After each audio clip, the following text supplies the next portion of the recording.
Hello, I'm Bob Harris. Welcome to Duraamen's educational video series. In today's video, we're going to talk about your options on garage coatings. We're going to start off with talking about Endura E21, which is a 100% solids epoxy. We're going to also talk about the PU100, which is a polyurea 100% solids. We're going to discuss the PU85, which is a hybrid blend of both polyurea and polyaspartic. And then we're going to talk about P72, which is a polyaspartic. Now, why would you choose one product versus the next? For example, what's popular in today's market is the one-day garage coating system, and certainly we're going to discuss that. However, perhaps you have a do-it-yourself person that's going to be installing themselves where speed is not necessarily critical, and in that instance, you might be as long as 2 to 3 days for the application, and this is where you would use the Endura E21 100% solids epoxy. Now, this is a 4-to-1 ratio. It's 4 parts A to 1 part B, and this product, it goes down pre-tinted. It is important on all of these systems that you have the right CSP, which stands for the concrete surface profile. Generally, epoxy has good wetting capabilities. For that reason, it takes a long time to dwell on the surface. So you don't need quite as aggressive as a profile as some of the other products that we're going to talk about. So generally you're looking for a concrete surface profile right around the 3. And this product is pre-tinted, and then you have the ability to choose your broadcast system. You can go with a light broadcast, a medium broadcast, or certainly a full broadcast to rejection. Once the next day you come back and you scrape it once the material has had sufficient curing time, and then you scrape it and you top coat it with the P72 polyaspartic. Now, the next option is what's popular in today's market, as I talked about, and that's the one-day system. And this is where an option you could use the PU100, which is 100% polyurea. And this product is a 2-to-1 ratio. It's 2 A's to 1 B. This product also comes pre-tinted. Okay. Now, why would you use this? It's the economics. It's economically priced. But also, you can, in fact, get in and out in that one-day threshold if you're trying to do that. Now, I will caution you, the fact that it's a polyurea, and it's not just this product, it's polyureas in general, they're not considered as UV stable as the hybrid or the polyaspartic. So for that reason, if you're using the PU100, you are bound to using 100% rejection on the color chip or the flakes. So you can't use a light broadcast or a medium broadcast. So you are bound to going with a full broadcast to rejection because of the UV stability. But you do have the luxury of coming in that same day, approximately 3 hours later, scraping it, vacuuming it, moving on to the next step, which is the P72. Now, we've got what I refer to as a hybrid. And that's the PU85, which is a blend of polyurea and polyaspartic, and you have 100% UV stability. So you have a 1-to-1 ratio. Now, on these products, whether it's the PU85 or the P72, you're going to tint it yourself. Okay? You're going to use the Duraamen Unicolor, where the Endura E21 is pre-tinted, PU100 is pre-tinted. The PU85 or the P72, you will tint yourself out in the field. And basically, this unit right here, or this can, will tint 4 gallons of mixed materials on both of the products. The PU85 goes down approximately at 8 to 12 mils thick. PU100 is the same, 8 to 12 mils thick. And the Endura E21, 8 to 12 mils thick. Whereas the P72, we're going to be somewhere in the 5 to 7 mil thickness, coating thickness, okay? As I mentioned, this is a clear material. This product is a 1-to-1 ratio, and you can pre-tint it. And some people prefer to broadcast into the P72 because of the drying times. You're able to get, a turnaround much quicker than some of the other products. But I will caution you, you got to be careful because it's not quite as full body as the 100% products or even the PU85. So I caution you on that. It's not quite as, the viscosity is a little bit thinner, but if you choose to, you can in fact, chip into the P72. Now, regardless of the system that you choose from Duraamen here, it is crucial that you top coat all of the systems after you've scraped your color chips. You want to top coat with the P72 Polyaspartic. And there's a couple of reasons why. You're getting chemical resistance, you're getting hot tire resistance, and most importantly, you're getting the UV stability. So what we're about to do is we're going to demonstrate in this series of videos on how to fill your contraction or your construction joints, and also your cracks, and then we're going to go ahead and demonstrate the products and show you how to chip into it, ultimately clear coating with the P72. With all of the 4 coating systems that we just discussed, it's always going to start off with using the Purdue PJF, which is the Polyurea Joint Filler. It starts with prepping the contraction joint. Normally what we try to do is clean the sidewall of either side of the joint. Usually in the industry what we use is what's referred to as an upcut saw. Most do-it-yourselfers won't have an upcut saw, so at a minimum you'll want to have a vacuum to collect the dust, and then make sure you do a thorough job of vacuuming the residual dust that's in the joint. But it's really crucial for adhesion and bonding that you run a diamond blade down the joint to clean either side of the joint. And with regard to cracks, it depends on the severity of the crack. Oftentimes people will use what's called a crack chasing blade, and it's basically a V or a U blade that widens the joint out a little bit. And what's really important after you run your diamond blade down a crack is to clean the crack with a nylon bristled brush. This is referred to as a Nylox wheel, because after you make a saw cut, inevitably you've got a residual buildup of dust that's bonding to the sidewalls. And so you got to break that dust barrier free. And then once you've ran through the joints or the cracks with your Nylox wheel, you do a thorough job of vacuuming. The Purdue PJF, as you can see, is a part A, part B, comes in 1-gallon kits. Basically you mix it 1-to-1, and then you'll see after it dries with a gray tint to it. And roughly, depending on the ambient and the substrate temperature, you can grind it back flush, maybe 15 minutes, 20 minutes if it's a little bit cooler. So it's a very rapid setting material, enabling you to move promptly on to the next step. So we're going to go ahead and mix up our A and B of the Purdue PJF, and show you how to put it down. All right, we've mixed up part A, part B. You can either use a traditional flat blade or a hand trowel. You can see the viscosity of this material. It's very fluid. You want to make sure you get it over that. Keep in mind, we've done all of our preparation first on our substrate, obtaining, depending on the product, we're obtaining a surface profile of 3 to 5, depending on which system you're choosing.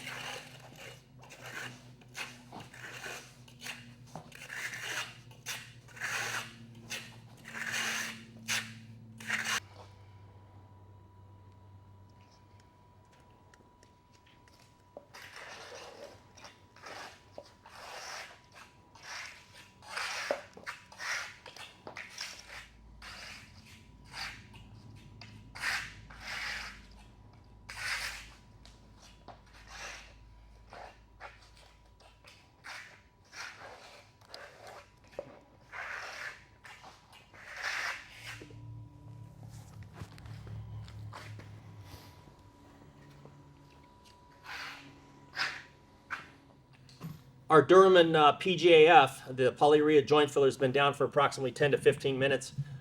It's not a bad idea to check to make sure it's gained sufficient strength. I'll just take the edge of a fingernail where it's a little bit high, and as long as I can't make an indentation into the material, it's in fact ready. So you don't want to have any concave areas in the joint filler, because that could reflect into your chip system. So it needs to be flush. Having said that, when you put the material down, if you're not cautious in striking it off level and you leave excess amounts, that means you've got to grind it all back so it's flush with the substrate. As a recap, we've already obtained via grinding or shot blasting our concrete surface profile, depending on the system, either between a 3 profile or a 5 profile. And then we come back and we fill our joints, and now what we're about to do is we're about to take the residual material off.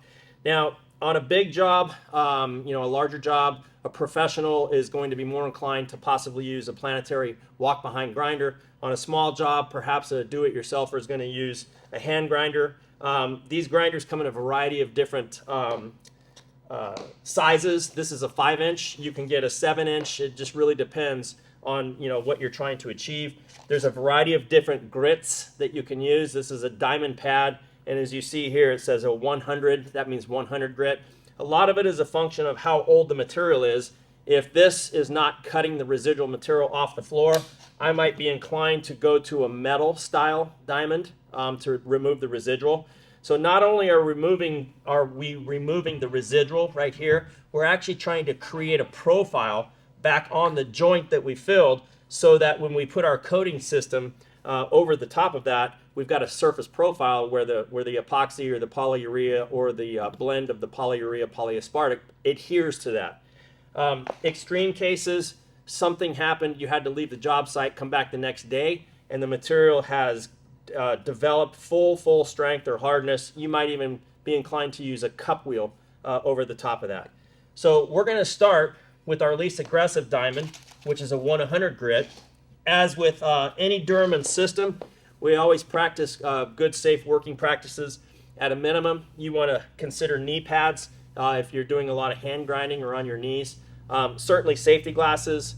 And then a lot of people don't pay particularly close attention. I'm guilty of that throughout my career, of not paying attention to good ear protection. This is a high frequency as far as the sound produced from the hand grinder, so it's not a bad idea to protect your ears as well. So let's demonstrate.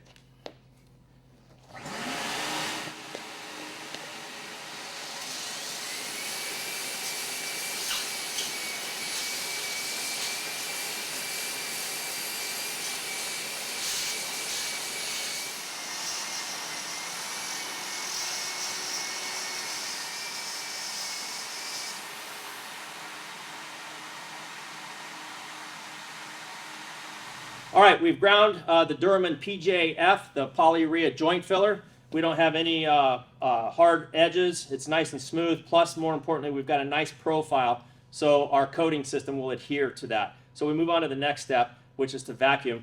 A high percentage of coating failures, in my opinion, in the industry is improper surface preparation or a contaminated surface. Oftentimes, if you've ground and you don't have good dust extraction, and you've got some particulate that's left onto the floor, that's going to be potentially a bond breaker for your coating system to adhere to your properly profiled concrete. So be very diligent on how you prepare your surface, and more importantly, make sure that surface is absolutely clean. So we'll vacuum all of our residual dust or particulate off the surface, and then we'll move on to our next step.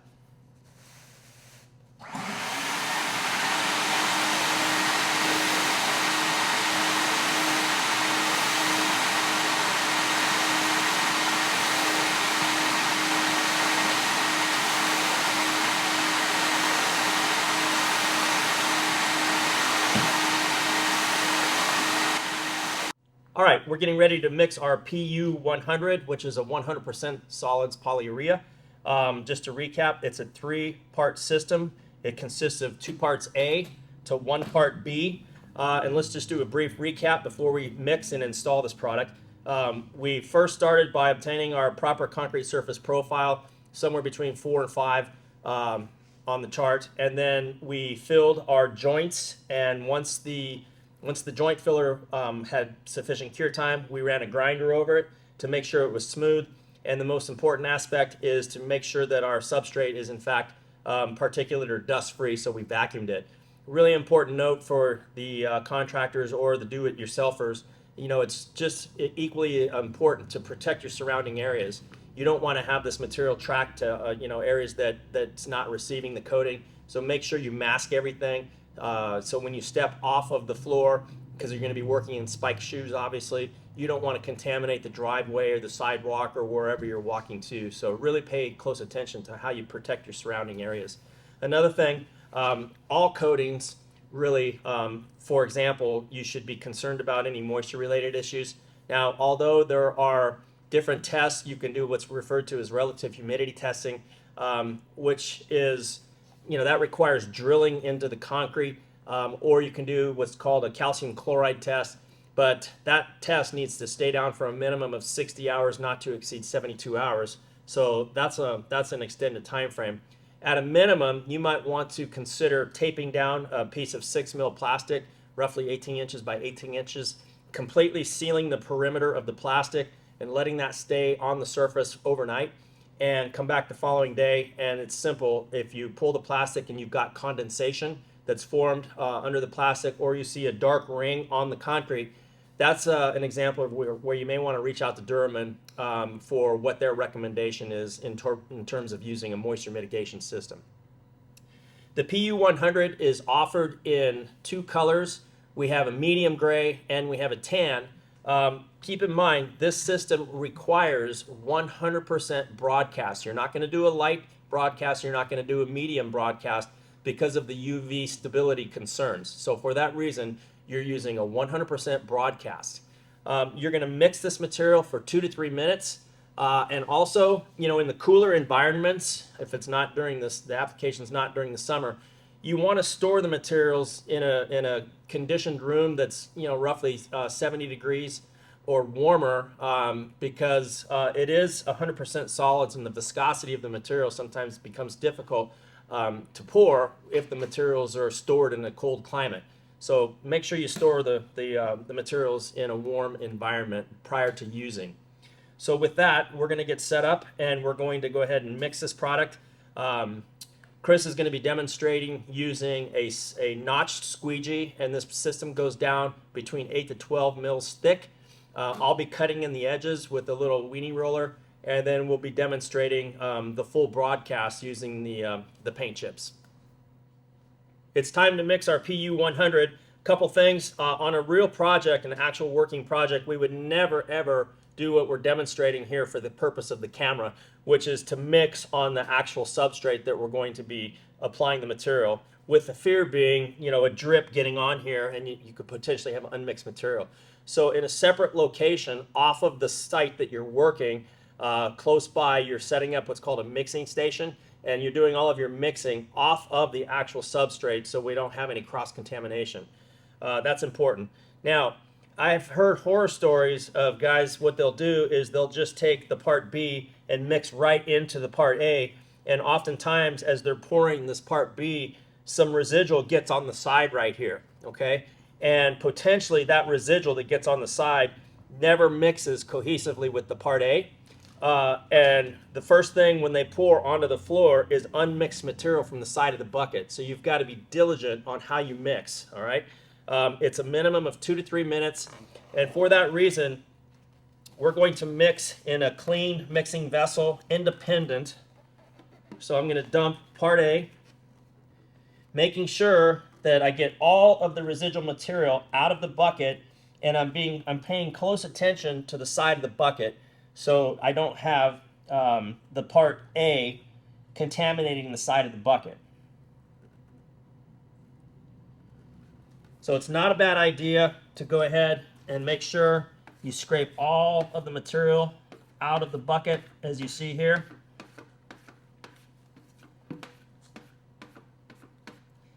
And then once you have that out, try to keep a clean working site. It's time to mix the part B. Once again, I'm making sure I don't have any material on the side of the bucket. You can see the viscosity of this material. It's not 70 degrees in our warehouse for today's demonstration, so it is a little on the thick side, so we want to make sure that we get all of the residual out of the bucket.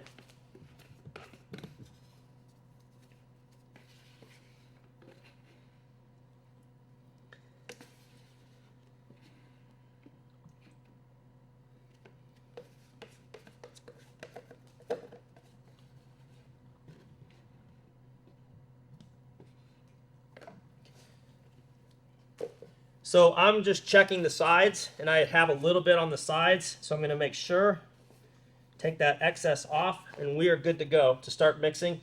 We're going to mix for approximately 2 to 3 minutes.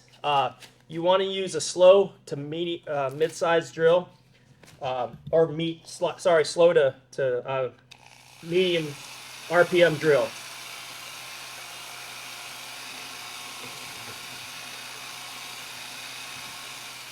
You don't want to whip the material like full trigger where it's actually whipping air into the mix, so just be careful about that.